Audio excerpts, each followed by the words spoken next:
വളരെ അനുഗ്രഹിക്കപ്പെട്ട നല്ല രാത്രി സമയത്തിനായിട്ട് ദൈവത്തിന് സ്തോത്രം ചെയ്യുന്നു. വളരെ പ്രാർത്ഥനയോടും തികഞ്ഞ ദൈവാശ്രയത്തോടും കൂടെ കർത്താവിന്റെ സന്നിധിയിലായിരിക്കുന്ന ബഹുമാന്യരായ എല്ലാ പ്രിയപ്പെട്ടവർക്കും വേഗം വരുന്ന യേശു ക്രിസ്തുവിന്റെ നിസ്തുല്യമായ നാമത്തിലുള്ള ക്രിസ്തീയ വന്ദനങ്ങൾ അറിയിക്കുന്നു. ഈ ആത്മീക ശുശ്രൂഷകൾ വളരെ ആത്മനിയോഗത്തോടെ പ്രൊസീഡ് ചെയ്യുന്ന ബഹുമാന്യ കർത്തൃദാസൻ സണ്ണിച്ചായന് വളരെ ആത്മാവിന്റെ നിയോഗത്തോടെ ഗാന ശുശ്രൂഷകൾക്ക് നേതൃത്വം നൽകുന്ന ഞങ്ങളുടെ പ്രിയ സഹോദരൻ പ്രസാദ് പാസ്റ്റർ,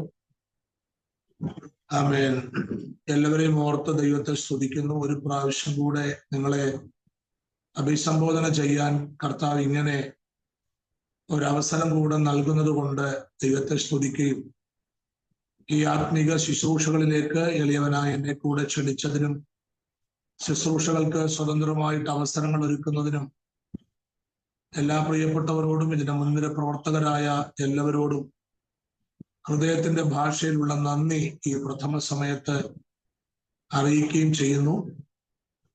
വളരെ ഗൗരവമായ ഒരു ആത്മീക സന്ദേശം നിങ്ങളുമായിട്ട് പങ്കുവയ്ക്കാൻ പരിശുദ്ധാത്മാവിന്റെ ഹൃദയത്തിൽ എനിക്ക് നിയോഗം തന്നിട്ടുണ്ട്. ആ വചന വെളിപ്പാടുകളിലേക്ക് ഇന്ന് രാത്രി നമ്മൾ ഒരുമിച്ച് സഞ്ചരിക്കുവാൻ കർത്താവിൽ ശരണപ്പെടുകയാണ്. ഏതാണ്ട് 11:30 മണിക്ക് നമ്മുടെ മെസ്സേജ് അവസാനിപ്പിക്കണമല്ലോ. വളരെ വേഗത്തിൽ ഞാൻ ശുശ്രൂഷകളിലേക്ക് പ്രവേശിക്കട്ടെ. ഇന്ന് രാത്രി നമ്മൾ കുറിവാക്യമായിട്ട് വായിക്കാൻ ആഗ്രഹിക്കുന്നത് പ്രവർത്തികളുടെ പുസ്തകം 16-ാം അധ്യായത്തിന്റെ 25-ാമത്തെ വാക്യം വായിച്ചുകൊണ്ടാണ് ഇന്ന് രാത്രി നമ്മൾ ശുശ്രൂഷ ആരംഭിക്കുന്നത്. പ്രവർത്തികളുടെ പുസ്തകം 16-ാം അധ്യായത്തിന്റെ 25-ാമത്തെ വാക്യം: അർദ്ധരാത്രിക്ക് പൗലോസും ശീലാസും പ്രാർത്ഥിച്ചു, ദൈവത്തെ പാടി സ്തുതിച്ചു, തടവുകാർ ശ്രദ്ധിച്ചുകൊണ്ടിരുന്നു. ഈ വാക്യത്തെ ആസ്പദീകരിച്ചുകൊണ്ടാണ് ഇന്ന് രാത്രിയില് നമ്മള് ദൈവവചനം ധ്യാനിക്കുവാനായിട്ട് ആഗ്രഹിക്കുന്നത്. എല്ലാവർക്കും സുപരിചിതമായ ഒരു വേദഭാഗമാണ് ഇന്ന് രാത്രി ദൈവത്തിന്റെ പരിശുദ്ധാത്മാവ് നമുക്ക് നൽകി തന്നിട്ടുള്ളത്. ധാരാളം ആവർത്തി നാം ആ തിരുവചനങ്ങളിൽ നിന്ന് ദൈവത്തിന്റെ ആലോചനകൾ വിവിധ നിലകളിൽ ശ്രവിച്ചിട്ടുണ്ട്. എന്നാൽ ഇന്ന് രാത്രി നിങ്ങളോട് വളരെ വ്യത്യസ്തമായ ചില ആലോചനകൾ നിങ്ങൾക്ക് കൈമാറാൻ, പങ്കുവയ്ക്കാൻ ഞാൻ കർത്താവിൽ ശരണപ്പെടുകയാണ്.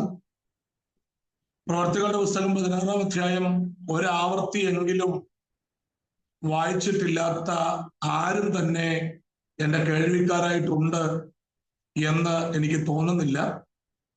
എല്ലാവരും ധാരാളം പ്രാവശ്യം വായിക്കുകയും നമുക്ക് ഏറ്റവും ഇഷ്ടപ്പെട്ട കഥാപാത്രങ്ങളെ ഉൾക്കൊള്ളിച്ചിട്ടുള്ള ഒരു അധ്യായം കൂടെയാണ് പ്രവർത്തികളുടെ പുസ്തകം 16-ാമത്തെ അധ്യായം. അപ്പോൾ തന്നെ പൗലോസിന്റെ 3 മിഷണറി യാത്രകൾ നമുക്ക് പ്രവർത്തികളുടെ പുസ്തകത്തിൽ മനസ്സിലാക്കുവാനായിട്ട് കഴിയുന്നുണ്ട്. ഈ 3 മിഷണറി യാത്രകൾ 13-ാം അധ്യായത്തിലാണ് മിഷണറി യാത്രയുടെ പ്രാരംഭ സമയം എന്ന് പറയുന്നത്. 13-ാം അധ്യായത്തിന്റെ 3-ാമത്തെ വാക്യത്തിലാണ് പൗലോസിന്റെ മിഷണറി യാത്ര ആരംഭിച്ചത്. ഈ മിഷണറി യാത്ര ആരംഭിക്കുന്നതിന് മുൻപ് അന്ത്യോക്യയിലെ സഭയിൽ ഒരു ഉപവാസ പ്രാർത്ഥന നടക്കുകയാണ്. ആ ഉപവാസ പ്രാർത്ഥന നടക്കുന്ന സമയത്ത് പരിശുദ്ധാത്മാവ് ഉപവസിച്ചും പ്രാർത്ഥിച്ചും ദൈവസന്നിധിയിൽ സമയം ചെലവഴിക്കുന്ന ചില ആളുകൾ കൂടിയിരിക്കുന്ന പ്രാർത്ഥനാ യോഗത്തിൽ ദൈവത്തിന്റെ പരിശുദ്ധാത്മാവ് കൂടിയിരുന്ന ആളുകളോട് സംസാരിച്ച ഒരു പ്രത്യേക ദൈവ ശബ്ദം. അവിടെ ദൈവാത്മാവ് രേഖപ്പെടുത്തിയിരിക്കുന്ന ഭാഗം പരിശുദ്ധാത്മാവ് പറഞ്ഞു എന്ന് പറഞ്ഞിട്ടാണ്. പരിശുദ്ധാത്മാവ് പറഞ്ഞു എന്ന് പറഞ്ഞാണ് രണ്ടാം വാക്യം അവസാനിപ്പിച്ചിട്ടുള്ളത്. അങ്ങനെ അവർ ഉപവസിച്ചും പ്രാർത്ഥിച്ച് അവരുടെ മേൽ കൈവച്ചു, അവരെ പറഞ്ഞയച്ചു. അത് മൂന്നാമത്തെ വാക്യത്തിലാണ്. ആ അധ്യായം പഠിക്കുമ്പോൾ പരിശുദ്ധാത്മാവ് ബർന്നബാസിനെയും ശൗലിനെയും വിളിച്ചിരിക്കുന്ന വേലയ്ക്കായിട്ട് വേർതിരിപ്പീൻ എന്ന് ഒരു ദൈവശബ്ദം ഇവർക്ക് ലഭിക്കുമ്പോൾ ആ ദൈവശബ്ദത്തിന്റെ മുൻപിൽ അതിന്റെ മുൻനിര പ്രവർത്തകർ മുൻപോട്ട് വരികയും ഇവരെ കൈവച്ച് ശുശ്രൂഷയ്ക്ക് വേർതിരിച്ച് പറഞ്ഞയക്കുകയും ചെയ്യുകയാണ്. അങ്ങനെ 4-ാമത്തെ വാക്യം മുതൽ താഴേക്ക് പഠിക്കുമ്പോൾ 13-ാം അധ്യായത്തിന്റെ 4-ാമത്തെ വാക്യം മുതൽ ഏതാണ്ട് 14-ാം അധ്യായത്തിന്റെ 28 വരെയുള്ള വാക്യങ്ങൾ പഠിച്ചാൽ ഒന്നാം മിഷണറി യാത്ര തുടങ്ങി അവസാനിക്കുന്ന ഭാഗങ്ങളാണ് നമുക്ക് മനസ്സിലാകുന്നത്. അപ്പോ പരിശുദ്ധാത്മാവ് അവരെ പറഞ്ഞയക്കുന്നു. ഇനി മാത്രമല്ല, ദൈവത്തിന് സ്തോത്രം, നാം 13-ാം അധ്യായം പഠിച്ചു വരുമ്പോൾ ആ കൂടിയിരുന്ന അന്ത്യോക്യ സഭയിലെ ഉപവാസത്തിൽ ഉണ്ടായിരുന്ന ആളുകളുടെ ഒരു ലിസ്റ്റ് അവിടെ 1-ാമത്തെ വാക്യത്തിൽ രേഖപ്പെടുത്തിയിട്ടുണ്ട്. അവര് 2 കൃപാവരങ്ങളിൽ നിറയപ്പെട്ടവരായിരുന്നു എന്നാണ്. ഒന്ന്, അവരിൽ പ്രവാചകന്മാരുണ്ടായിരുന്നു. 2 ഉപദേഷ്ടാക്കന്മാരുണ്ടായിരുന്നു. ഇങ്ങനെ 2 ഗ്രൂപ്പ് ആളുകൾ അന്ത്യോക്യയിലെ സഭയിലെ ഉപവാസ പ്രാർത്ഥനയിൽ കൂടി വന്നിരിക്കുകയാണ്. ഇവര് ആത്മാവിൽ ഉപവസിച്ചും പ്രാർത്ഥിച്ചും ദൈവകൃപയിൽ ആശ്രയിച്ച് ഇവർ ദൈവമുഖത്തേക്ക് നോക്കുമ്പോൾ ദൈവാത്മാവ് പറയുന്നു, നിങ്ങൾ ബർന്നബാസിനെയും പൗലോസിനെയും വിളിച്ചിരിക്കുന്ന വേലയ്ക്കായിട്ട് വേർതിരിക്കും. ഇന്ന് രാത്രി എന്റെ കേൾവിക്കാരായ ദൈവമക്കൾക്ക് പരിശുദ്ധാത്മാവ് നൽകുന്ന പ്രാരംഭ ദൂത്, ഈ ദിവസങ്ങളിൽ ദൈവത്തിന്റെ പരിശുദ്ധാത്മാവിന് നമ്മൾ ചെവി കൊടുക്കാൻ തയ്യാറാകുമെങ്കിൽ ഈ ദിവസങ്ങളിൽ ദൈവത്തിന്റെ പരിശുദ്ധാത്മാവ് നമ്മുടെ ജീവിതത്തിൽ ചില വ്യത്യസ്ത അനുഭവങ്ങൾ ഉണ്ടാക്കി തരും എന്ന് നിങ്ങളോട് പരിശുദ്ധാത്മാവ് ഇടപെടുകയാണ്. ഇതുവരെ നാം അനുഭവിച്ചിട്ടുള്ളതിൽ നിന്നും വളരെ വ്യത്യസ്തമായ അളവിൽ, നിലയിൽ പരിശുദ്ധാത്മാവ് നമുക്ക് വേണ്ടി ചില കാര്യങ്ങൾ ചെയ്യാൻ ആഗ്രഹിക്കുകയാണ്. യേശുവിന്റെ രക്തം ജയം. ഞാൻ അവിടെ ഒത്തിരി സമയം ദൈർഘ്യമാക്കി പോയാൽ ഇന്ന് രാത്രി എനിക്ക് പറയാൻ ആവേശമുള്ള ദൈവശബ്ദത്തിലേക്ക് വരുവാൻ കഴിയില്ല. അതുകൊണ്ട് ഞാൻ വേഗം മുൻപോട്ട് പോവുകയാണ്. ഇനി 15-ാം അധ്യായത്തിന്റെ 36 മുതലുള്ള വാക്യങ്ങൾ പഠിക്കുമ്പോൾ അതിന്റെ 2-ാം മിഷണറി യാത്ര നമുക്ക് 15-ാം അധ്യായത്തിന് 36 മുതലുള്ള വാക്യങ്ങളിൽ കാണാം. അത് 18-ാം അധ്യായത്തിൽ വരെയാണ്. അതിന്റെ 22 വരെയുള്ള വാക്യങ്ങളൊക്കെ പഠിക്കുമ്പോഴാണ് അവിടെ വരെ 2-ാം മിഷണറി യാത്രയാണ്. ഇനി ആ 2-ാം മിഷണറി യാത്രയും 1-ാം മിഷണറി യാത്രയും 2-ാം മിഷണറി യാത്രയും ഒക്കെ കഴിഞ്ഞ് ഉടനെ തന്നെ 3-ാം മിഷണറി യാത്രയിലേക്ക് പൗലോസ് നീങ്ങുകയാണ്. 18-ാം അധ്യായത്തിന്റെ 23-ാമത്തെ വാക്യം പഠിച്ചു തുടങ്ങിയാൽ അവിടെ പൗലോസ് തന്റെ 3-ാം മിഷണറി യാത്ര ആരംഭിക്കുകയാണ്. അതേതാണ്ട് 21-ാം അധ്യായത്തിന്റെ 17 വരെയുള്ള വാക്യങ്ങളിലാണ് തന്റെ 3-ാമത്തെ മിഷണറി യാത്ര അവൻ ആരംഭിച്ച് അവസാനിപ്പിക്കുന്നു. ഞാൻ ഈ ഭാഗങ്ങളൊന്ന് നിങ്ങൾക്ക് മനസ്സിലാകാൻ വേണ്ടി പറഞ്ഞു എന്ന് മാത്രമേ. എന്നാൽ 2-ാം മിഷണറി യാത്രയുടെ പ്രധാനപ്പെട്ട ഒരു ഭാഗത്തേക്കാണ് നമ്മൾ ഇന്ന് രാത്രി വരുന്നത്. ഏതാണ്ട് 15-ാം അധ്യായത്തിന്റെ 36 മുതലുള്ള വാക്യങ്ങൾ 18-ന്റെ 22 വരെ പഠിക്കുമ്പോൾ രണ്ടാം മിഷണറി യാത്ര പൗലോസ് ചെയ്യുകയാണ്. അപ്പൊ ഏതാണ്ട് രണ്ടാം മിഷണറി യാത്ര തുടങ്ങി മുൻപോട്ട് സഞ്ചരിക്കുമ്പോൾ ആമേൻ ഇവര് 16-ാം അധ്യായത്തിലേക്ക് പ്രവേശിച്ച് 16-ാം അധ്യായം ഒരു സാധാരണ അധ്യായമല്ല, നമുക്കെല്ലാവർക്കും അറിയാം. 16-ാം അധ്യായത്തിന്റെ പ്രത്യേകത അവരിപ്പോൾ ഫിലിപ്പിയയിലെത്തിയിരിക്കുകയാണ്. ഈ 16-ാം അധ്യായത്തിൽ ധാരാളം കാര്യങ്ങൾ നമുക്ക് മനസ്സിലാക്കേണ്ടതായിട്ടുണ്ട്. 16-ാം അധ്യായത്തിന്റെ 6-ഉം 7-ഉം ഒക്കെ വാക്യങ്ങളൊക്കെ പഠിച്ചാൽ അവിടെ ആസിയിൽ വചനം പ്രസംഗിക്കരുതെന്ന് പരിശുദ്ധാത്മാവ് വിലക്കുന്നു. ആമേൻ. അവര് പിന്നീട് അവരുടെ തീരുമാനങ്ങളിലേക്ക് പോകുന്നു.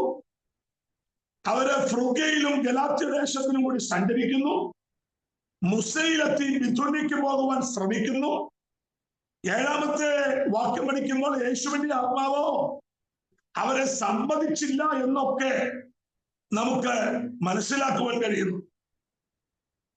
അപ്പോൾ 16-ാം അധ്യായം പഠിക്കുമ്പോൾ ഇവരുടെ മിഷണറി യാത്രയ്ക്കകത്ത് ആസിയിൽ വചനം പ്രസംഗിക്കരുതെന്നും അവൻ ഇവര് ബിഥുന്യക്ക് പോകുവാൻ ശ്രമിക്കുമ്പോൾ യേശുവിന്റെ ആത്മാവ് അത് വിലക്കുന്നു. ഇങ്ങനെയുള്ള കുറെ കാര്യങ്ങളൊക്കെ ഈ 16-ാം അധ്യായത്തിൽ നടക്കുന്നു. യേശുവിന്റെ രക്തത്തെ അപ്പോൾ തന്നെ ഇവർക്ക് മക്കദോന്യ വിളി ഉണ്ടാകുകയാണ്. നമുക്ക് ആ താഴോട്ടുള്ള വാക്യങ്ങൾ പഠിക്കുമ്പോൾ ആമേൻ രാത്രിയിൽ മക്കദോന്യക്കാരൻ ഒരു പുരുഷൻ വന്ന് പൗലോസിനോട് പറയുന്നു, നിങ്ങൾ ഞങ്ങളെ വന്ന് സഹായിക്കണം, മക്കദോന്യയിലേക്ക് നിങ്ങൾ വരണം എന്ന് പറഞ്ഞ് ഒരു ദർശനം പൗലോസിന് ലഭിക്കുകയാണ്. അപ്പൊ ആ ദർശനം ലഭിച്ച പൗലോസ് മക്കദോന്യക്ക് പോകുവാനായിട്ട് ആഗ്രഹിച്ച് അവൻ മക്കദോന്യയിലേക്ക് യാത്ര ചെയ്യുക. ദൈവത്തിന് സ്തോത്രം. അവിടെ മക്കദോന്യക്ക് പോകുവാൻ പുറപ്പെട്ടു. അവിടേക്ക് പോയി അവിടെ സുവിശേഷ ഘോഷണം നടത്തുകയാണ്.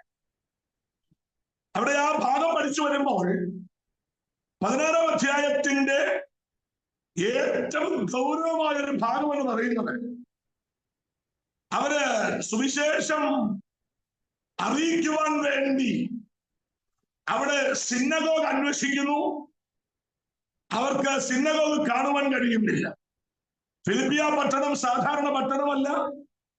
അവിടെ എല്ലാം അവർക്ക് പ്രയോജനകരമാകുന്ന ധാരാളം കാര്യങ്ങൾ ഫിലിപ്പിയ പട്ടണത്തിലുണ്ട്. അവൻ ഒരുത്തന്റെ ആരോഗ്യം നിലനിർത്തേണ്ടതിന്, ഒരുത്തന്റെ ജീവന സന്ധാരണത്തിന് ആവശ്യമുള്ളത്, ദൈവത്തിന് സ്തോത്രം, എല്ലാ കാര്യങ്ങൾക്കും ഉതകത്തക്ക വിധത്തിലുള്ള എല്ലാ കാര്യങ്ങളും ഫിലിപ്പിയ പട്ടണത്തിൽ ലഭിക്കുന്നുണ്ട്. എന്നാൽ ഫിലിപ്പിയ പട്ടണത്തിൽ അവൻ ഇല്ലായിരുന്നു എന്ന് നമുക്ക് മനസ്സിലാക്കാൻ പറ്റുന്ന ഒരു പ്രധാനപ്പെട്ട കാര്യം അവിടെ സിന്നഗോഗ് ഇല്ലായിരുന്നു എന്നുള്ളതാണ്.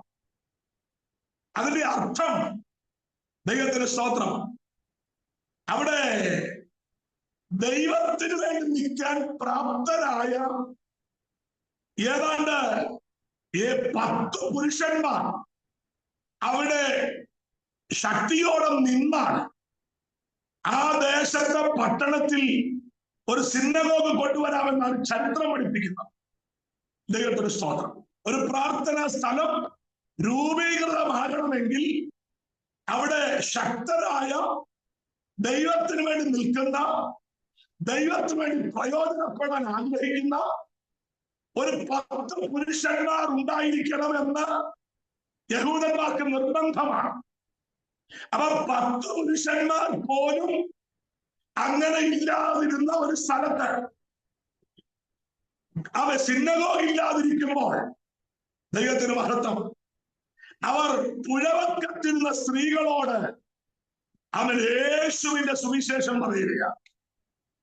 അക്കൂട്ടത്തിൽ ധാരാളം ആളുകൾ ഉണ്ടെങ്കിലും ആമേൻ രക്താംബരം വിൽക്കുന്നവളായ ഒരു സ്ത്രീയെ ദൈവത്തിന് സ്തോത്രം, അത് അവൾ തുയത്തൈര പട്ടണക്കാരത്തിയായിരുന്നു എന്നും ലുദിയ എന്നാണ് അവളുടെ പേരെന്നുമൊക്കെ നമുക്ക് മനസ്സിലാക്കുവാൻ കഴിയുന്നുണ്ട്. അവള് ഈ സുവിശേഷത്തിന്റെ ശക്തിയാൽ അവളുടെ ഹൃദയം തുറക്കപ്പെടുന്നു. അവള് യേശുവിലേക്ക് അടുക്കുകയാണ്. തൊട്ടടുത്ത് നടക്കുന്ന സംഭവം, അവര് ആമേൻ ലുദിയയുടെ വീട്ടിലേക്ക് അവർക്ക് ഒരു ഓപ്പണിംഗ് ലഭിക്കുന്നു. അവരാ വീട്ടിലേക്ക് പോകുന്നു. ദൈവത്തിന് സ്തോത്രം. മാത്രമല്ല, വഴിവെക്കി ഇവിടെ സഞ്ചരിക്കുമ്പോൾ വഴിയിൽ വെച്ച് ആമേൻ ഒരു പൈശാചിക ബന്ധനത്താൽ ആമേൻ ബന്ധിക്കപ്പെട്ട ഒരു സ്ത്രീ വിനിയോഗിക്കപ്പെടുന്നു. അത് മുഖാന്തരം അവർ കാരാഗ്രഹത്തിലാകുന്നു. ഈ കാരാഗ്രഹത്തിൽ കിടക്കുമ്പോഴാണ് ഇവർ അർദ്ധരാത്രിക്ക് പ്രാർത്ഥിച്ചു തുടങ്ങിയത്. യേശുവിന്റെ രക്തത്തെയാണ്. ഇന്ന് എന്റെ കേൾവിക്കാരായ ദൈവമക്കളോട് ഞാൻ പറയാം, ഈ ദിവസങ്ങളിൽ നമ്മുടെ സിറ്റുവേഷനുകൾ മറന്ന്, നമ്മുടെ സിറ്റുവേഷനുകളെ മറന്നുകൊണ്ട് അവൻ ദൈവ സന്നിധിയിൽ അവൻ സമയം ചെലവഴിക്കാൻ നമുക്ക് കഴിഞ്ഞാൽ ഒരിക്കലും തുറക്കപ്പെടാൻ സാധ്യതയില്ലാത്ത അവൻ കുരുങ്ങിക്കിടക്കുന്ന ചില സ്ഥലങ്ങളെ തുറന്ന് നമ്മളെ പുറത്തു കൊണ്ടുവരാൻ യേശുവിന്റെ രക്തത്തെയും പ്രാർത്ഥനയ്ക്ക് കഴിയും എന്ന് ഇന്ന് രാത്രിയിൽ എന്റെ കേൾവിക്കാരായ ദൈവമക്കൾ തിരിച്ചറിയണം. യേശുവിന്റെ രക്തത്തെയും ഇന്ന് രാത്രി ഞാൻ പറയട്ടെ പ്രിയരെ, സാധ്യതകൾ ഉണ്ടോ ഇല്ലയോ എന്നുള്ളത് നമ്മുടെ വിഷയമല്ല. സാഹചര്യങ്ങൾ അനുകൂലമാണോ അല്ലയോ എന്നുള്ളത് നമ്മുടെ വിഷയമല്ല.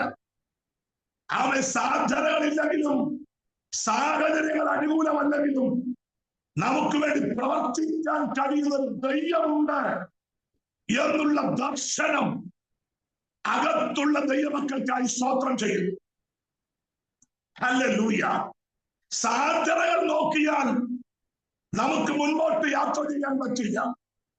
സാഹചര്യങ്ങളെ ശ്രദ്ധിച്ചാൽ ആമേൻ മനുഷ്യന്റെ വാക്കുകളുടെ പിന്നാലെ പോയാൽ ഒരുപക്ഷെങ്കിൽ ലക്ഷ്യസ്ഥാനത്ത് നമുക്ക് എത്തിച്ചേരണം എന്നില്ല. എന്നാൽ സാധ്യതകളൊന്നും നമ്മുടെ മുൻപിൽ ഇല്ലെങ്കിലും അത് പരാജയമാണ് സംഭവിക്കാൻ പോകുന്നതെന്ന് നമുക്ക് തോന്നിയാലും നമ്മുടെ നേരെ നിൽക്കുന്നവർ നമ്മോട് പറഞ്ഞ് ഉറപ്പിക്കുന്നത് രക്ഷപ്പെടാൻ സാധ്യതയില്ല എന്നുള്ളതെങ്കിലും ഇന്ന് രാത്രി മുൻപോട്ട് പോകാൻ ധൈര്യത്തോടെ നിൽക്കാൻ ആമേൻ മുൻപോട്ട് സഞ്ചരിക്കാനുള്ള കോൺഫിഡൻസ് ഉണ്ടോ എങ്കിൽ പരിശുദ്ധാത്മ പറയുന്നു അവൻ പരാജയത്തിനപ്പുറത്ത് ഒരു വലിയ ജയം വെളിപ്പെട്ടു വരാൻ പോവുകയാണ്. യേശുവിന്റെ രക്തത്തെയും ഞാനിതൊക്കെ പറയുമ്പോൾ എന്റെ അകത്ത് ആവേശം വന്ന ഒരു വചനവെളിപ്പാട് പറയാം. ഈ ഏലിയാവിന്റെ ശുശ്രൂഷ കാലത്താണ് ഏലിശ വേർതിരിക്കപ്പെടുന്നത്. ഏലിശയെ വേർതിരിച്ച ഭാഗം പഠിക്കുമ്പോൾ ഇദ്ദേഹം അത് 12 കാളയുടെ ഏറ്റവും പിന്നിൽ ആമേൻ കാളയെ പൂട്ടി ഉഴുതു മറിക്കുന്ന ഒരു കൃഷിയിടത്തെ ഒരുക്കുന്ന ഒരു നല്ല കൃഷിക്കാരനാണ് ഏലിശ എന്ന് പറയുന്ന ദൈവത്തിന് സ്തോത്രം. അവൻ കാളയെ കലപ്പയ്ക്ക് കെട്ടി ആ കലപ്പ നിലത്തേക്ക് ഉറപ്പിച്ചു പിടിച്ച് കാള മടക്കുന്നതനുസരിച്ച് കലപ്പ പിടിച്ച് അവൻ ഉഴവുചാലുകൾ കീറി അവൻ നിലമൊരുക്കുന്ന നിലം ഇളക്കുന്ന ഒരു വ്യത്യസ്ത ആമേൻ ആളായിരുന്നു ഏലിശ. ഏലിശ അങ്ങനെ അത് നിലവിളക്കി മറിച്ച് ഉഴുതു മറിച്ച് ഒരു കൃഷിയിടത്തെ ക്രമീകരിക്കുമ്പോൾ ദൈവത്തിന് സ്തോത്രം, ഏലിശ പോലും അറിയാതെ ഒരു പുതപ്പ് തന്റെ മേൽ വന്ന് വീഴുകയാണ്. എന്റെ ഭാഷ പറഞ്ഞാൽ അവൻ 12 കാളയെ പൂട്ടുന്നവർ ഒന്നിന് പിറകെ ഒന്നായി പോകുമ്പോൾ അവരുടെ മേൽ ആരുടെ മേലും വീഴാത്തൊരു പുതപ്പ് ഏലിശയുടെ മേൽ വീഴുകയാണ്. ഇന്ന് രാത്രി എന്റെ കേൾവിക്കാരായ ദൈവമക്കളോട് ഞാൻ പറയാം, അവൻ ആരുടെ മേലും വീഴാത്തൊരു പുതപ്പ് നിന്റെ മേൽ വീഴാൻ നിൽക്കുന്നുണ്ടെങ്കിൽ അവൻ ഓർത്തുകൊള്ളണം, നീ മറ്റുള്ളവരിൽ നിന്ന് ഒരു വ്യത്യസ്ത അളവിലേക്ക് ദൈവത്തിനെ ഒന്ന് ലിഫ്റ്റ് ചെയ്യാൻ സമയമായി. യേശുവിന്റെ നാമത്തില് അവൻ ഇന്ന് രാത്രി എന്റെ കേൾവിക്കാരായ ദൈവമക്കളോട് പരിശുദ്ധാത്മ പറയുന്നു, ചിലരെ ദൈവാത്മ വ്യത്യസ്ത അളവിലേക്ക് ഒന്ന് ലിഫ്റ്റ് ചെയ്യാൻ സമയമായി. ഇത് നമ്മുടെ സീസൺ ആണെന്ന് ഇന്ന് രാത്രി കൃപ പ്രാപിച്ചവർ മറന്നു പോകരുത്. യേശുവിന്റെ രക്തം. അപ്പോ എലീശയുടെ മേലേക്ക് പുതപ്പ് വീഴുന്നു.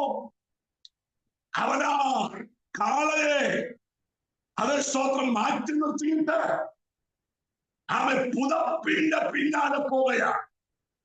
രക്തം എടുക്കും, പുതപ്പിന്റെ പിന്നാലെ പോവുകയാണ്. ആരാണോ പുതപ്പിട്ടത് അവന്റെ പിന്നാലെ എലീശ സഞ്ചരിക്കാൻ ആരംഭിച്ചു. ഞാനതിന്റെ ഏറ്റവും പ്രധാനപ്പെട്ട ഭാഗത്തേക്ക് വരികയാണ്. എലീശ ഏലിയാവിന്റെ പിറകെ പോകുമ്പോൾ ഏലിയാവ് എടുക്കപ്പെടുവാനുള്ള സമയമായി. ഏലിയാവ് എടുക്കപ്പെടുന്ന സമയത്ത് എലീശയോട് ഏലിയാവിനൊരു ചോദ്യം, ഞാൻ എടുത്തുകൊള്ളപ്പെടും മുൻപ് നിനക്ക് എന്താണ് വേണ്ടിയത്? ദൈവത്തിന്റെ സ്തോത്രം. ആവശ്യമുള്ള അത്യാവശ്യമുള്ള അവൻ ഒത്തിരി കാര്യങ്ങൾ എലീശയുടെ മുൻപിലുണ്ട്. ഒരു കൃഷിക്കാരൻ എന്നുള്ള നിലയിൽ ധാരാളം പരിമിതിക്കകത്തായിരിക്കാം എലീശ. ദൈവത്തിന് സ്തോത്രം. പക്ഷെ പരിമിതികളെ മുഴുവൻ മറന്നുകൊണ്ട് എലീശയ്ക്ക് ഏലിയാവിനോട് പറയാനുള്ളത്, അങ്ങയുടെ അഭിഷേകത്തിന്റെ ഒരു ഇരട്ടി പങ്ക് എനിക്ക് വേണം. ഇന്ന് രാത്രി ഈ മീറ്റിംഗിൽ സംബന്ധിക്കുന്ന ദൈവമക്കളെ, എനിക്കൊരു ആമേൻ വ്യത്യസ്ത അഭിഷേകം വേണം എന്ന് ആഗ്രഹിക്കുന്ന എത്ര പേരെന്റെ കേൾവിക്കാരായിട്ടുണ്ട്. ഞാൻ ഇന്ന് രാത്രി പറയാൻ പ്രിയരെ, നിങ്ങൾ ഈ ദിവസങ്ങളിൽ അവൻ വ്യത്യസ്തരാകാൻ പരിശുദ്ധാത്മ പറയുകയാണ്. യേശുവിന്റെ രക്തം വ്യത്യസ്തരാകാൻ പരിശുദ്ധാത്മ പറയുകയാണ്. അവൻ മറ്റുള്ളവരെ പോലല്ല, മറ്റുള്ള ആരെങ്കിലുമോ പോലെയല്ല. ദൈവാത്മ പറയുന്നു, നിങ്ങളിൽ ഒരു വ്യത്യസ്തനെ പരിശുദ്ധാത്മാവ് നോക്കിക്കൊണ്ടിരിക്കുകയാണ്. നിങ്ങളിൽ ഒരു വ്യത്യസ്തനെ ദൈവാത്മാവ് ശ്രദ്ധിക്കുകയാണ്. നിങ്ങളിൽ നിന്ന് ഒരു വ്യത്യസ്തനെ പുറത്തെടുക്കാൻ എന്റെ ദൈവം ആഗ്രഹിക്കുക. യേശുവിന്റെ നാമത്തില് എലീശ പറയുന്നു, എനിക്ക് ആവശ്യമുള്ള ഒത്തിരി കാര്യങ്ങളുണ്ട്, അതൊക്കെ ലഭിക്കാനും സാധ്യതയുണ്ട്. ഏലിയാവിന്റെ ബന്ധം ചെറുതല്ല. ശുശ്രൂഷ ആരംഭിച്ചത് തന്നെ ആഹാബിന്റെ കൊട്ടാരം മുതൽ. അപ്പൊ വലിയ ബന്ധമുള്ള ഏലിയാവ്. പക്ഷേ എലീശ പറയുന്നു, എനിക്ക് എനിക്ക് ആവശ്യം നിന്റെ മേൽ പകർന്ന അഭിഷേകത്തിന്റെ ഇരട്ടി പങ്കാണ് ആവശ്യം. ഈ ദിവസങ്ങളിൽ കുറെ ബന്ധങ്ങൾ ലഭിക്കുന്നതിനേക്കാൾ എന്തെങ്കിലുമൊക്കെ ഒരു സാധ്യത ഉണ്ടാകുന്നതിനേക്കാൾ യേശുവിന്റെ രക്തം എനിക്ക് വേണ്ടി ആമേൻ ആരെങ്കിലുമൊക്കെ സംസാരിച്ചിരുന്നെങ്കിൽ എന്ന് ചിന്തിക്കുന്നതിനേക്കാൾ ഇന്ന് രാത്രി എന്റെ മേൽ ഒരു അഭിഷേകം വീഴണം എന്ന് ആരാഗ്രഹിക്കുമോ അവരെ ഉപയോഗിക്കാൻ ഇന്ന് രാത്രി ദൈവം ആഗ്രഹിക്കുക അവരെ ശക്തീകരിക്കാൻ, അവരെ പുറത്തെടുക്കാൻ, അവരെ വിശാലപ്പെടുത്താൻ, അവരെ വിജയത്തിലെത്തിക്കാൻ ദൈവം ആഗ്രഹിക്കുക. യേശുവിന്റെ രക്തം ഒരു സാധാരണക്കാരനായിട്ടിരിക്കാൻ ഏലിശയ്ക്ക് ആഗ്രഹമില്ല. ഏലിശ പറയുന്നു, എനിക്ക് അമ്മയുടെ അഭിഷേകത്തിന്റെ ഇരട്ടി പങ്ക് വേണം, ഒരു ഡബിൾ പോർഷൻ വേണം. അത് പ്രാപിക്കാതെ ഞാനിനി മുന്നോട്ട് പോകില്ല. യേശുവിന്റെ രക്തം തന്നെ നിരുത്സാഹപ്പെടുത്തുന്ന ധാരാളം ആളുകളുടെ ശബ്ദം ഏലിശ കേൾക്കേണ്ടി വന്നു.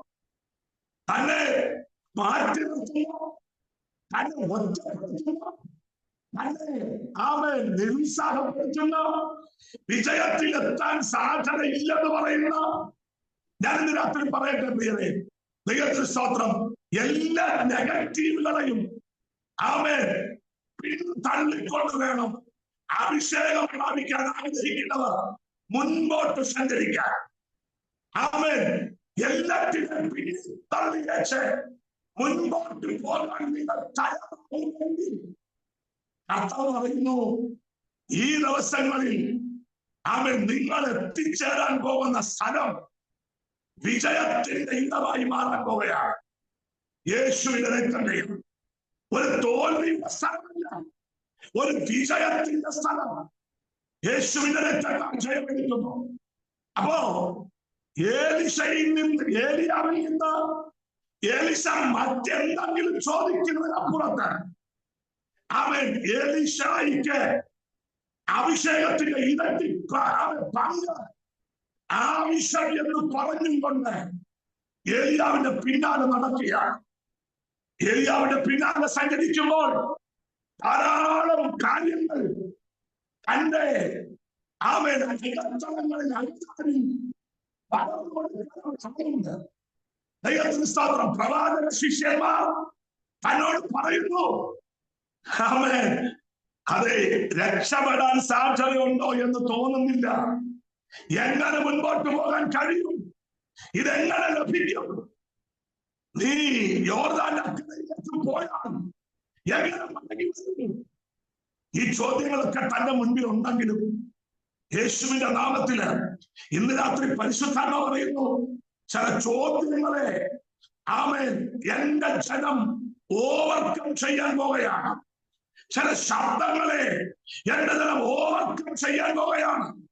ഈ ദിവസങ്ങളിൽ പരാജയപ്പെടും എന്ന ഭീതിയെ കൃപ പ്രാപിച്ചവൻ ഓവർകം ചെയ്യാൻ സമയമായി. യേശുവിന്റെ നാമത്തില് തോൽവിക്കപ്പുറത്ത് ദൈവം ചെയ്യാൻ പോകുന്ന ഏറ്റവും വിലപ്പെട്ട വിഷയങ്ങൾ അത് നമ്മുടെ മുന്നിൽ വെളിപ്പെട്ടു വരാൻ പോവുകയാണ്. യേശുവിന്റെ രക്തത്താകയം. ഞാൻ പറയട്ടെ പ്രിയരെ, ആരെങ്കിലും ഈ അസാധ്യങ്ങളൊക്കെ പറയുമ്പോൾ അവിടെ നമ്മൾ തല കുടിച്ച് നിൽക്കരുത്. അസാധ്യങ്ങൾ പറയുന്നവർക്ക് നീ നിന്റെ ചെവി വെച്ചു കൊടുക്കരുത്. രക്ഷപ്പെടില്ല എന്ന് പറയുന്നവരുടെ മുന്നിൽ തല വണങ്ങി. യേശുവിന്റെ നാമത്തില് ഈ ഹാമാൻ എത്രയോ ഭീകര സ്വഭാവമുള്ള ആളാണ്. ഹാമാനെ പോലെ കാര്യങ്ങൾ കരുക്കൾ നീക്കി കാര്യങ്ങൾ ചെയ്യാൻ കാര്യപ്രാപ്തിയുള്ള ഒരാളിനെ കാണാനില്ല. ദൈവത്തിന് സ്തോത്രം. ദിവസങ്ങൾക്ക് മുൻപ് തന്നെ അവൻ ഈ ഹാമാൻ എന്ന് പറയുന്ന മനുഷ്യൻ മൊർദെഖായിയെ തൂക്കേണ്ടതിന് കഴുകുമരമൊക്കെ സെറ്റ് ചെയ്തയാളാണ്. അത്ര ദീർഘവീക്ഷണമുണ്ട്. പക്ഷേ ദൈവത്തിന് സ്തോത്രം, ഇന്ന് രാത്രി ഞാൻ പറയാൻ പറയുന്നത്, അവനെ ശ്രദ്ധിക്കാത്ത മൊർദെഖായി, അവനെ മൈൻഡ് ചെയ്യാത്ത മൊർദെഖായി യേശുവിന്റെ നാമത്തില് ഇന്ന് രാത്രി ഞാൻ ആത്മാവിൽ പറയാം, നിന്നെ തൂക്കിക്കളയാൻ കാര്യങ്ങൾ ക്രമീകരിച്ചു വെച്ചിരിക്കുന്നു.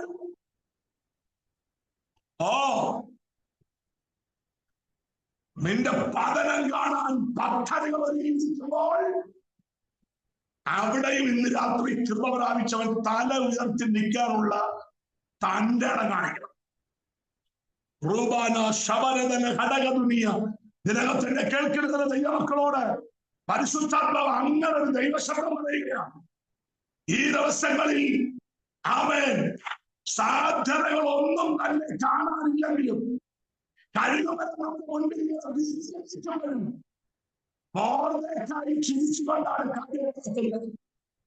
ഹാമാന് കലി വരുമ്പോഴും മോർദെഖായി ചിരിച്ചുകൊണ്ട് മുൻപോട്ട് പോവുകയാണ്. കാരണം മോർദെഖായിക്ക് അറിയാം അധികം താമസിക്കാതെ ഇതെല്ലാം തിരിഞ്ഞു പറയാൻ പോവുകയാണ്. അതെ, പ്രാർത്ഥിക്കുന്ന ദൈവമക്കളോട് ഞാൻ പറയാം, ചിലതൊക്കെ തിരിഞ്ഞു മറിഞ്ഞു ഉയർന്ന് പരിശുദ്ധാത്മാവ് ഇടപെടുകയാണ്.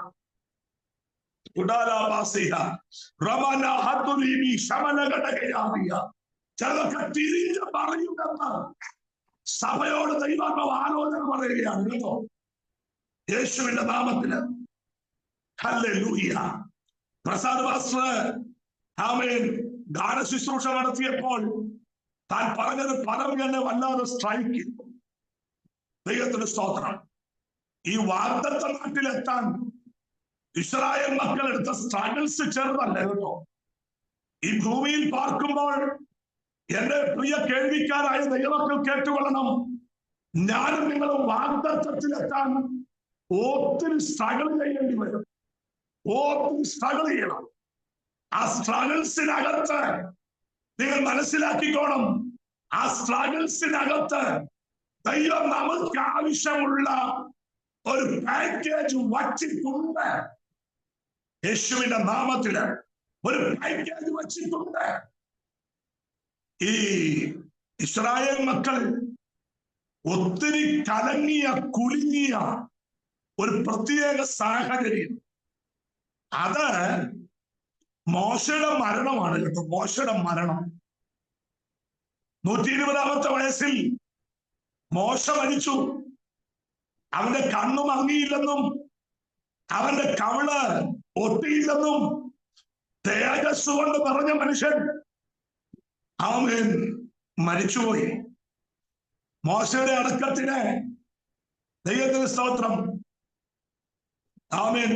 പിതാവായ ദൈവം ഉൾപ്പെടെ സർവസന്നാഹത്തോടും കൂടെ ഇറങ്ങി വന്ന് മോശയുടെ അടക്കം നടത്തുകയാണ്. ഇന്ന് വരെ ഒരു നേതാവിനെയും ദൈവം അടക്കിയ ചരിത്രമില്ല. ഒരു മുൻനിര പ്രവർത്തകനെയും ദൈവം സംസ്കരിച്ച ചരിത്രമില്ല. പക്ഷേ മോശയെ അടക്കുമ്പോൾ എന്റെ ഭാഷ പറഞ്ഞാൽ സ്വർഗം മുഴുവൻ ഇളകി മറിഞ്ഞു വരികയാണ്. ദൈവം മോശയെ കുറിച്ച് പറഞ്ഞത്, എന്റെ ദാസനായ മോശയെ പോലെ സൗമ്യനായവൻ ആരുമില്ല. ശിവന്റെ രക്തം ജയം. ഏതാണ്ട് 120 വയസ്സ് വരെ ജീവിച്ച മോശ അവൻ കോപിച്ചിട്ടില്ലെന്നൊക്കെ പറഞ്ഞാൽ അതൊക്കെ വെറും കളവായി പോകും പ്രിയരെ, കളവായി പോകും. ഒറ്റയടിക്ക് ആരോഗ്യമുള്ള മിസ്രൈമീനെ കൊല്ലണമെങ്കിൽ ആമേൻ ഇയാളെ പോലെ കോപിഷ്ഠനായ ആരോഗ്യമുള്ള കോപിഷ്ഠനെന്നൊക്കെ ഞാൻ അങ്ങനെ പറയും. ഒറ്റയടിക്ക് ഒരാൾ ചാകണമെങ്കിൽ അയാളുടെ ആരോഗ്യവും കോപം എത്ര ഭയങ്കരമായിരുന്നു എന്ന് നമുക്ക് ചുമ്മാതെ ഒന്ന് ചിന്തിക്കാനുള്ളതേ ഉള്ളൂ. യേശുവിന്റെ രക്തം ജയം. മാത്രമല്ല ആമേൻ മോശയുടെ ശരീരത്തിൽ ആമേൻ ഒരു ബലഹീനതയുണ്ടായിരുന്നു എന്നും നമുക്ക് മനസ്സിലാക്കാൻ പറ്റുന്നുണ്ട്. വിക്കനായിരുന്നു എന്നാണ്. വിക്കുള്ള മനുഷ്യൻ. രക്തം ജയം. അപ്പോ ഒരു ബലഹീനത ശരീരത്തിൽ ഉണ്ടെങ്കിൽ കോപത്തിന്റെ അളവ് പിന്നെയും കൂടുക. കോപത്തിന്റെ അളവ് കൂടുക. ശിവന്റെ രക്തം ജയം. ഇന്ന് രാത്രി അതങ്ങനെ നിങ്ങൾ മുതലാക്കാൻ ശ്രമിക്കരുത്. ആമേൻ. മുതലാക്കാൻ ശ്രമിക്കാതെ ഇന്ന് രാത്രി പരിശുദ്ധാത്മാവിനോട് പറയണം, എനിക്ക് പറ്റാത്ത ചില കാര്യങ്ങളുണ്ട്, അവിടെ എന്നെ ഒന്ന് ശക്തീകരിക്കണമേ എന്ന് ഇന്ന് രാത്രി നിങ്ങളും ഞാനും ഒന്ന് പറയാൻ തയ്യാറാണെങ്കിൽ പ്രിയരെ, അത് നമ്മുടെ ജീവിതത്തിൽ ഒരു ഭയങ്കര മാറ്റം ഉണ്ടാക്കും കേട്ടോ. Praise the Lord. ഇന്ന് രാത്രിയിൽ നമ്മുടെ സ്വഭാവത്തിന് മാറ്റം വരുത്താൻ, നമ്മുടെ രീതികൾക്കും ശൈലികൾക്കും മാറ്റം വരുത്താൻ, നമ്മുടെ പ്രാർത്ഥനാ ജീവിതത്തിന് മാറ്റം വരുത്താൻ, നമ്മുടെ വിശുദ്ധ ജീവിതത്തിന് മാറ്റം വരുത്താൻ, ഇതൊക്കെ ദൈവം ചില പ്രത്യേക സന്ദർഭങ്ങളിൽ നമ്മളെ പണിഞ്ഞ് ശുദ്ധീകരിച്ച് ഒരുക്കി പുറത്തെടുത്ത ഒരാളാണ് മോശ എന്ന് പറയുന്ന ആമേൻ ഈ വലിയ സഭയുടെ പാസ്റ്റർ. ഒരു സാധാരണക്കാരനല്ല, ദൈവത്തിന്റെ സ്തോത്രം, ഒരു വലിയ സഭയുടെ പാസ്റ്ററാണ്. വേദപുസ്തകത്തിൽ പിന്നീട് ഒരടക്കം നമുക്ക് കാണാൻ പറ്റുന്നത് സ്തെഫാനോസിന്റെ അടക്കമാണ്. അവിടെ എഴുതിയിരിക്കുന്നത് അവൻ ഭക്തിയുള്ള പുരുഷന്മാർ സ്തെഫാനോസിനെ അടക്കം ചെയ്തു. ഭക്തിയുള്ള പുരുഷന്മാർ. അപ്പോ മോശയുടെ മരണത്തിൽ ദൈവം വന്നു, സ്തെഫാനോസിന്റെ മരണത്തിൽ ഭക്തിയുള്ള പുരുഷന്മാർ വന്നു. ദൈവത്തിന്റെ സ്തോത്രം. അപ്പൊ ഈ മോശയുടെ മരണം നടത്തി ഇസ്രായേൽ മക്കൾ 30 ദിവസം അവർ വിലാപം കഴിച്ചു എന്ന് എഴുതിയിട്ടുണ്ട്. മോവാബ്യ സമഭൂമിയിൽ 30 ദിവസം വിലാപം കഴിച്ചു, അവർ വിലപിച്ചു. അവിടെ ഇരിക്കുകയാണ്. ദൈവത്തിന്റെ സ്തോത്രം. ഈ മോശയുടെ മരണം കഴിഞ്ഞപ്പോൾ ഈ ജനത്തെ നയിക്കുന്നത് ആരാണ് എന്നൊരു തർക്കം അവരുടെ ഇടയിൽ ഇല്ല എന്നുള്ളതാണ് മറ്റൊരു വെളിപ്പാട്. ഒരു തർക്കമില്ല. അതിന്റെ കാരണം എന്താണെന്നറിയാവോ പ്രിയരെ? മോശ ജീവിച്ചിരിക്കുമ്പോൾ തന്നെ യോശുവ എന്ന് പറയുന്ന ഒരു നായകനെ അവർക്കായി വേർതിരിച്ചു എന്നുള്ളതാണ്. യേശുവിന്റെ രക്തം ജയം. ഇന്ന് രാത്രി ഞാൻ എന്റെ കേൾവിക്കാരായ ദൈവമക്കളോട് പറയാം, അവൻ ഒരു നായകനായി യോശുവ പുറത്തു വരുമ്പോൾ അവൻ മോവാബ് സമഭൂമിയിൽ കുടുങ്ങിയിരിക്കുന്ന ഈ ഒരു കൂട്ടം ജനത്തെ ശക്തീകരിച്ച് അവരെ മുൻപോട്ട് നയിക്കത്തക്ക വിധത്തിൽ യോശുവ അവരോട് പറയുന്നു, നാം ഈ ഭൂമിയിൽ, ഈ മരുഭൂമിയിൽ, ഈ മോവാബ്യ സമഭൂമിയിൽ കിടന്ന് നരയിച്ച് ഇല്ലാതാകേണ്ടിയവരല്ല. ഞാനും നിങ്ങളും വാഗ്ദത്തത്തിലെത്തേണ്ടവരാണ്. നമുക്ക് വാഗ്ദത്തമാണ്. അതുകൊണ്ട് എല്ലാവരും എഴുന്നേൽക്കണം. ദൈവത്തിന് സ്തോത്രം. യോശുവയുടെ 2 പ്രത്യേകത ഞാൻ പറയാം. ഒന്ന്, യോശുവയുടെ ഒരു പ്രത്യേകത, അവനും അവന്റെ കുടുംബത്തെ കുറിച്ച് വേദപുസ്തകം പഠിപ്പിക്കുന്നത്, ഞാനും എന്റെ കുടുംബവുമോ ഞങ്ങൾ യഹോവയെ സേവിക്കും. ദൈവത്തിന് സ്തോത്രം. അതിന്റെ അർത്ഥം എന്താണെന്നറിയോ പ്രിയരെ? മറ്റു പലരും പലതിനെ സേവിക്കുമ്പോൾ ഞാനും എന്റെ കുടുംബവുമോ ഞങ്ങൾ യഹോവയെ സേവിക്കും എന്ന തീരുമാനമുള്ള നായകന്മാരെ ദൈവം മുൻപിലെത്തിക്കാൻ പോവുകയാണ് യേശുവിന്റെ നാമത്തില്. ഈ ദിവസങ്ങളിൽ ദൈവത്തിന് വേണ്ടി നിൽക്കാൻ ആർക്കെങ്കിലും സന്നദ്ധതയുണ്ടെങ്കിൽ ദൈവാത്മാ നിങ്ങളോട് പറയുന്നു, ദൈവത്തിന് വേണ്ടി നിൽക്കാൻ തയ്യാറുള്ള നിങ്ങളെ ദൈവം ചിലർക്ക് അധികാരിയാക്കി മാറ്റാൻ പോവുകയാണ്. യോശുവ പറയുന്നത്, ഞാനും എന്റെ കുടുംബവുമോ ഞങ്ങൾ യഹോവയെ സേവിക്കും. മറ്റു പലരും ബാലിനെ സേവിക്കുമ്പോൾ, മറ്റു പലരും അസേര പ്രതിഷ്ഠയെ സേവിക്കുമ്പോൾ, മറ്റു പലരും പലതിനെ സേവിച്ചു പോകുമ്പോൾ, ആമേൻ, യോശുവ പറയുന്നു, ഞാനും എന്റെ കുടുംബവും ഞങ്ങൾ യഹോവയെ സേവിക്കും.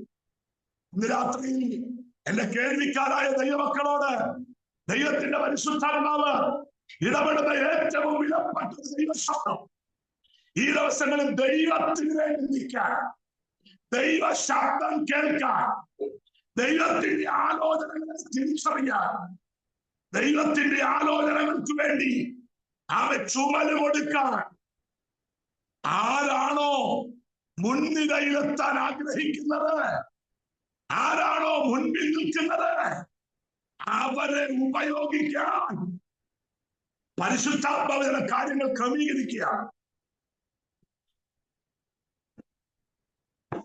യേശുവിന്റെ രക്തം ജയം. അപ്പൊ ഒന്ന്, ദൈവത്തെ സേവിക്കുമെന്ന് പറഞ്ഞ കുടുംബവുമായിട്ട് ഒരുമിച്ച് നിൽക്കുന്ന യോശുവ. രണ്ട്, യോശുവയുടെ ദൈവം ഒരിക്കൽ പറഞ്ഞു, 1-ാം അധ്യായം പഠിക്കുമ്പോ, യോശുവയുടെ പുസ്തകം 1-ാം അധ്യായം പഠിക്കുമ്പോ അവിടെ എഴുതിയിട്ടുണ്ട്, ആമേൻ, യോശുവയുടെ ദൈവം പറയുന്നു, ആമേൻ, നീ നിന്റെ നേരെ ഒരു മനുഷ്യൻ പോലും നിൽക്കില്ല. യേശുവിന്റെ രക്തത്താലെ നിന്റെ നേരെ ഒറ്റ. നിങ്ങളത് ശ്രദ്ധിക്കണേ. ഈ ഇസ്രായേൽ സഭയിലെ കോരഹ്, ദാഥാൻ, അബീരാം, ഗാദ്, ഓഗ് എന്നൊക്കെ പറഞ്ഞ് ഒരു 5 വഴക്കാളികളുണ്ട് കേട്ടോ. ഈ വഴക്കാളികൾ മോശ ഒത്തിരി കരയിപ്പിച്ചിട്ടുണ്ട്. മോശ നെടുമ്പാട് കിടക്കുകയാണ്. ആമേൻ. ദൈവം വന്നിട്ട് മോശയെ ആശ്വസിപ്പിക്കുന്ന കാര്യങ്ങളൊക്കെ ഉണ്ട്. അവിടെ ഒത്തിരി കാര്യങ്ങളുണ്ട്. ആമേൻ. പക്ഷേ നിങ്ങൾ ശ്രദ്ധിക്കേണ്ട ഒരു കാര്യം എന്താണെന്നറിയോ? മോശയുടെ മുമ്പിൽ കോരഹും, ദാഥാനും, അബീരാമും, ഗാദും, ഓഗും ഒക്കെ ആമേൻ ദീർഘകായന്മാരായി നിൽക്കുമ്പോൾ, ആമേൻ, കൃപ പ്രാപിച്ച ദൈവമൈതലേ, ഇന്ന് രാത്രി പരിശുദ്ധാത്മ പറയുക, യോശുവയുടെ നേരെ നിനക്ക് അങ്ങനെ നിൽക്കാൻ പറ്റില്ല. യോശുവ നീ വിചാരിക്കുന്ന ആളല്ല. ആമേൻ. നിന്റെ ജീവകാലത്തൊരിക്കലും നിന്റെ നേരെ ഒരിക്കൽ നിൽക്കുകയില്ല എന്ന് ദൈവം പ്രോമിസ് ചെയ്തിരിക്കുന്ന ഒരു വ്യക്തിയാണ് യോശുവ. അവൻ വാഗ്ദത്തം വല്ലതും നിങ്ങളുടെ മേലുണ്ടോ? ഉണ്ടെങ്കിൽ ആ വാഗ്ദത്തത്തെ ഒന്ന് മുറുകെ പിടിച്ചു പോയേ. ആ വാഗ്ദത്തത്തെ ഒന്ന് മുറുകെ പിടിക്കേ.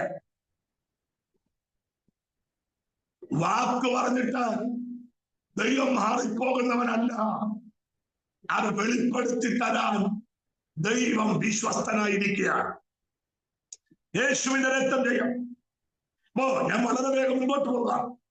മോവാബ് സമഭൂമിയിൽ കരഞ്ഞ് കലങ്ങിയ കണ്ണുമായി നിൽക്കുന്ന ഈ ജനം മോവാബ് സമഭൂമിയിൽ നിന്ന് എഴുന്നേൽക്കാൻ കാരണമായത് യോശുവ എന്ന ആമേൻ അഭിഷക്തന്റെ വാക്കുകൊണ്ടാണ്.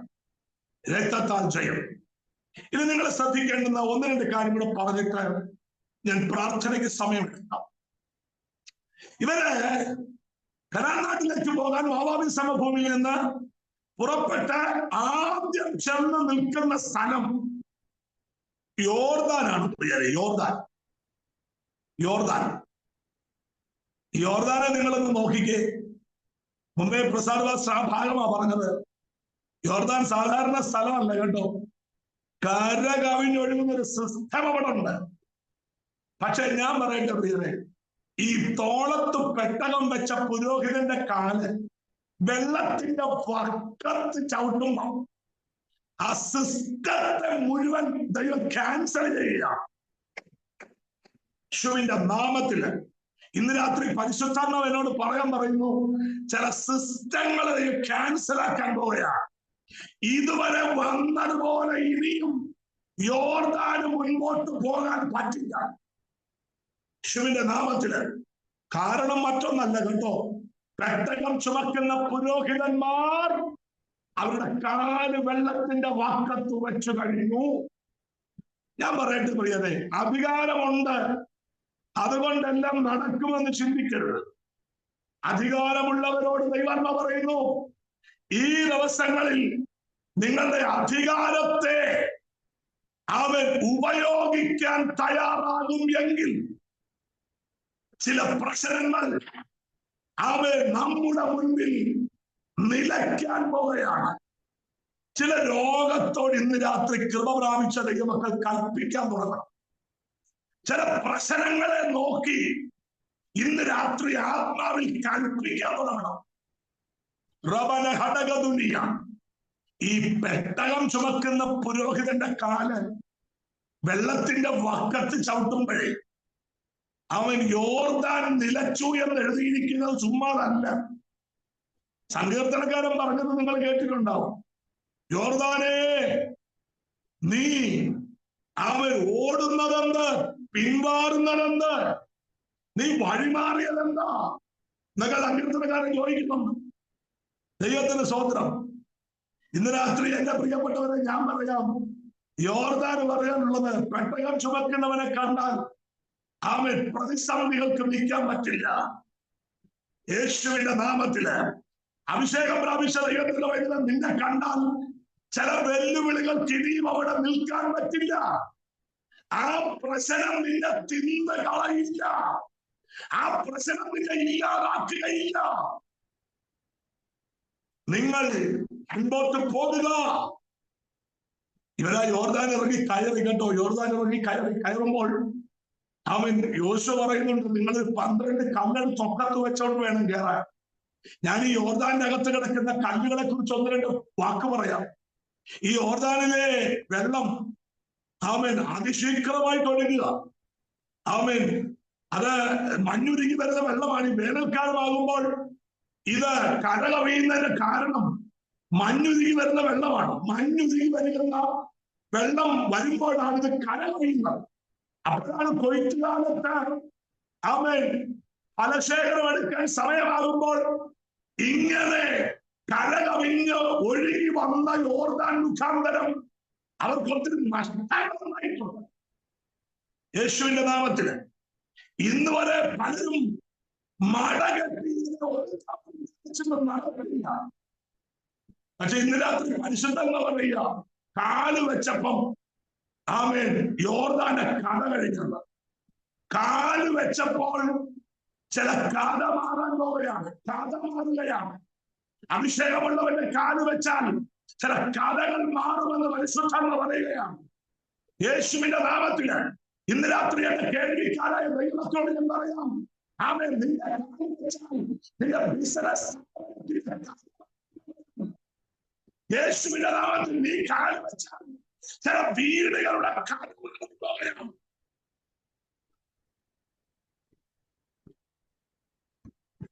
രക്തം ജയം. ഇവരതിനകത്ത് ഒരു കല്ല് പെറുക്കിയെടുത്തു. ഈ കല്ലിന്റെ പ്രത്യേകത പറയാം. ഈ വെള്ളത്തിന്റെ ശീഘ്രമായ ഒഴുക്ക് മുഖാന്തരം നിരവധി കല്ലുകൾ, അത് കൂർത്ത കല്ലുകൾ, ദൈവത്തിന്റെ സ്തോത്രം, യോർദാന്റെ അകത്ത് ഇങ്ങനെ കിടന്ന് ഉരുണ്ട് പല കല്ലുകളെ തട്ടി ഉരച്ചി ഉരമി ദൈവത്തിന്റെ സ്തോത്രം അത് ഉരുണ്ട് വരിക.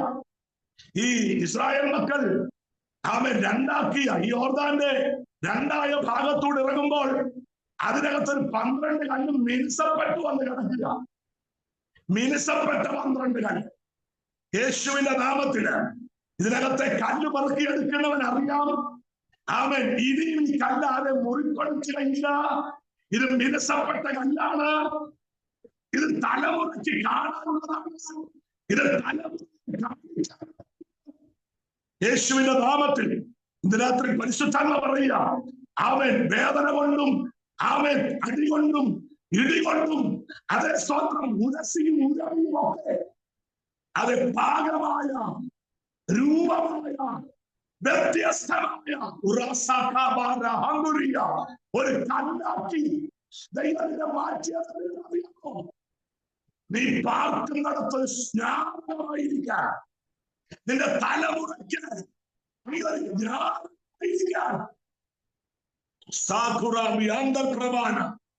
പരിശുദ്ധാത്മ പറയുന്ന ചില തലമുറകൾക്ക് നിങ്ങളൊരു ജ്ഞാപകമായി മാറാൻ പോവുകയാണ്. ചില തലമുറകൾക്ക് നിങ്ങൾ മിനുസപ്പെട്ട ഒരു ജ്ഞാപകമായി മാറാൻ പോവുകയാണ്.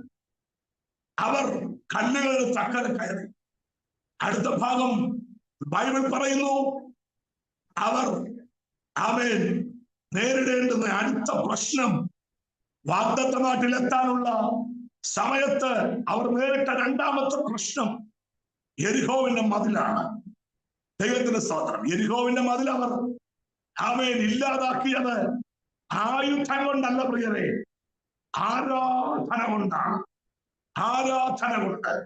ഈ ദിവസങ്ങളിൽ പരിശുദ്ധാത്മ പറയുന്നു, ചിലത് നിന്റെ കാല് വെച്ചപ്പോ വഴിമാറി, ചിലത് കാല് വെച്ചാ വഴിമാറില്ല, ചിലത് ആരാധിച്ചാലേ വഴിമാറും. ഈ ദിവസങ്ങളിൽ ആമേൻ അധികാരത്തോടെ മുൻപോട്ട് വരാൻ ആർക്ക് തയ്യാറുണ്ടോ അവരെ പരിശുദ്ധാത്മാവ് ഈ ദിവസങ്ങളിൽ ഉപയോഗിക്കാൻ പോകുന്നത് ഒരു വ്യത്യസ്ത അളവിലായിരിക്കും. ഞാൻ 1-2 വാക്കുകൂടെ മാത്രം പറഞ്ഞ് എന്റെ മെസ്സേജിന് അത് അടിവരച്ച് കുത്തിടാൻ ആഗ്രഹിക്കുകയാണ് യേശുവിന്റെ നാമത്തില്. നിങ്ങൾ യോശുവയുടെ പുസ്തകം 6-ാം അധ്യായമൊക്കെ പഠിക്കുമ്പോൾ 6-ാം അധ്യായത്തിന്റെ 3-ാമത്തെ വാക്യം പഠിച്ചാൽ അവിടെ എഴുതിയിരിക്കുന്ന യോദ്ധാക്കളായവർ യെരിഹോവിനെ ചുറ്റി എന്നാണ്. യെരിഹോവിനെ ചുറ്റാൻ യോദ്ധാക്കളെ ദൈവം തെരഞ്ഞെടുത്തു എന്നാണ്. ദൈവത്തിന് സ്തോത്രം.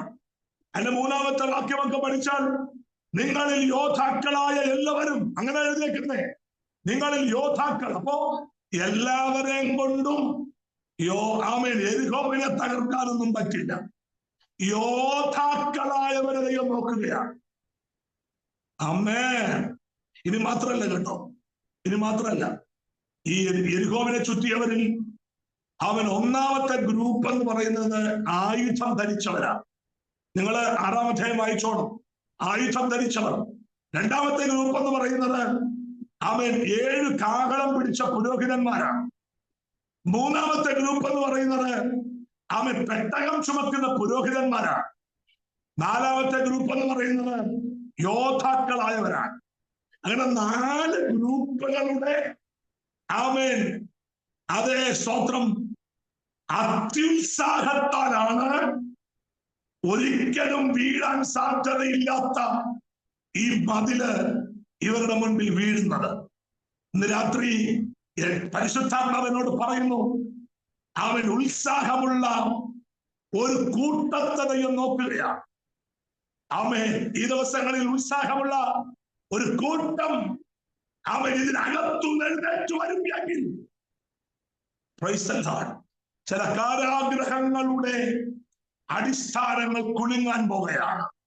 എത്ര പേർ വിശ്വസിക്കുന്നുണ്ട് ഈ ദിവസങ്ങളിൽ ചില കാരാഗ്രഹങ്ങളുടെ അടിസ്ഥാനങ്ങളെ കുലുക്കിക്കൊണ്ട് ദൈവം എനിക്കൊരു ജയം തരാൻ സമയമായി. ഞാൻ വാക്കുകൾക്ക് വിരാമം കുറിക്കാം. പൗലോസും ശീലാസും പ്രാർത്ഥന ആരംഭിച്ചു. എത്ര നേരം പ്രാർത്ഥിച്ചു എന്നത് വ്യക്തമല്ല. പ്രാർത്ഥന ആരംഭിച്ചു. അടുത്തത് അവർ ദൈവത്തെ പാടി സ്തുതിച്ചു. എത്ര നേരം പാടിയെന്നും സ്തുതിച്ചെന്നും അറിയില്ല. ദൈവത്തിന് സ്തോത്രം. തടവുകാരെല്ലാം ശ്രദ്ധിച്ചുകൊണ്ടിരിക്കുകയാണ്.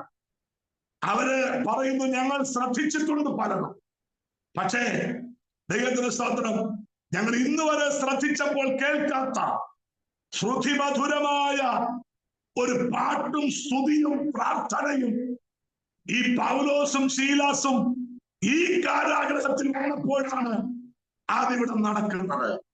ദൈവത്തിന് സ്തോത്രം. പൗലോസിന് പറയാനുണ്ട്, ശീലാസിന് പറയാനുണ്ട്, ഈ പാട്ടും പ്രാർത്ഥനയും വെറുതെ നടന്ന പാട്ടും പ്രാർത്ഥനയുമല്ല, മറിച്ച് ഒരു വിജയത്തിലേക്ക് നയിക്കപ്പെടാനുള്ള ഒരു പാട്ടും പ്രാർത്ഥനയുമാണ്.